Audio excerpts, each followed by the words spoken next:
Hindi ko alam kung bakit warm dito sa loob ng bahay. Siguro yung heater naka-on. Check ko mamaya. Pero pag nasa labas ka is malamig na, lalo na ganitong gabi na. Mag-aalas 6 na ng gabi dito. So malamig na pag nasa labas ka. Kasi November na dito. Ito yung month na nag-start ng malamig. October, maganda pa yung weather. Pag start ng November, nag-uumpisa na talagang taglamig dito sa Colorado. Kaya, ayun, malamig na sa labas. Pero sa loob ng bahay, hindi ko alam kung bakit warm dito. Hindi ko alam. Baka naka-on yung heater. So, itry natin tong pang-vlog yung recently na bagong bili kong camera. Mabigat nga lang siya kasi malaking camera siya. So, try natin siyang pang daily vlog ba? Sayang naman kasi bumili tayo ng camera tapos hindi naman natin gagamitin. Nakastock lang sa tabing gilid. So, gamitin natin siyang pang regular daily vlog. Naisipan ko ulit mag-vlog ng daily vlog para hindi tayo ma-back to zero sa ating YouTube channel. Ang dami kong hugasan ngayon, grabe. Tinamad ako kahapon sana maghuhugas ako ng mga plato, pero ayun nga, tinamad tayo maghugas ng plato. So wala akong tripod meron ako ditong tripod na ito. Ito. Pag gusto kong mag-vlog ng ang gamit ko kasing tripod yung yung maiksi lang. So, yun, ang dami kong hugasan. Yun nga, kahapon, may pasok kasi ako hapon. So, pagod ako kahapon. So, nag-skip ako ng maghugas ng mga plato. Ang daming hugasan. Yung counter puno ng hugasan, pero okay lang. Maghuhugas tayo ng plato ngayon.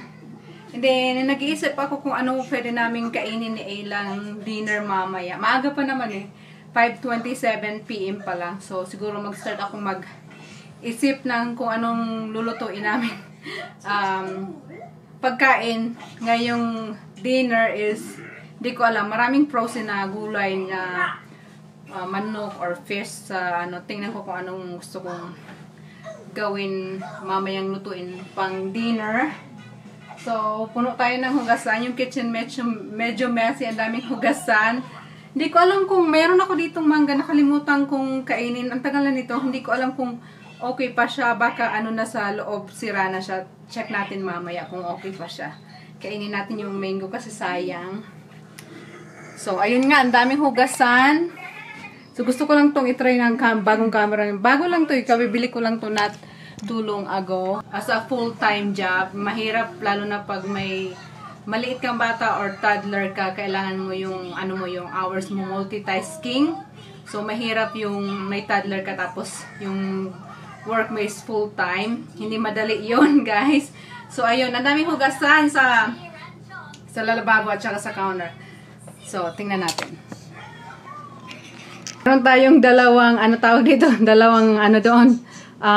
Kawali na hugasan. Yan, mga hugasan. Yun nga, sinasabi ko sa inyo. Meron din tayo ditong konting hugasan sa lababo. Ito mga malinis na to So, ilalagay ko lang siya sa cabinet. And then, meron din sa kabila, yan, mga hugasan din yan. Kaya medyo magulo yung counter natin. So, maglilinis ako ng kusina, maghuhugas ako ng mabilisan para malinis na yung countertop tsaka yung lababo sa kitchen. Kasi bukas, busy na naman tayo. May pasok na naman ako bukas. Maaga yung pasok ko bukas. So, busy na naman tayo bukas. And then, sa kasalukuyan, naglalaba rin ako ng mga damit na madumi. Kasi, ang dami na naming labahin na yung colored clothes. So, ngayon nasa washing machine siya. Inumpisahan ko ng labahan para mamaya itupi ko na lang tsaka i-hanger ko na lang siya. So, ayun yung yung ganap natin dito sa bahay pag wala tayong pasok. Busy din. Kahit wala tayong pasok, busy din tayo sa loob ng bahay. So, ayun. Sabi ko kaninang medyo maaga pa. Sabi ko pupunta kami ni Ayla sa grocery store para mamili ng gulay tsaka karne. Kaya lang tinamad ako kasi nga sabi ko ay malamig na. Bukas na lang bago ako umuwi sa trabaho dadaan. Bibili na lang ako ng mga gulay, prutas, tsaka konting karne para bukas kasi wala na talaga akong gulay sa ref.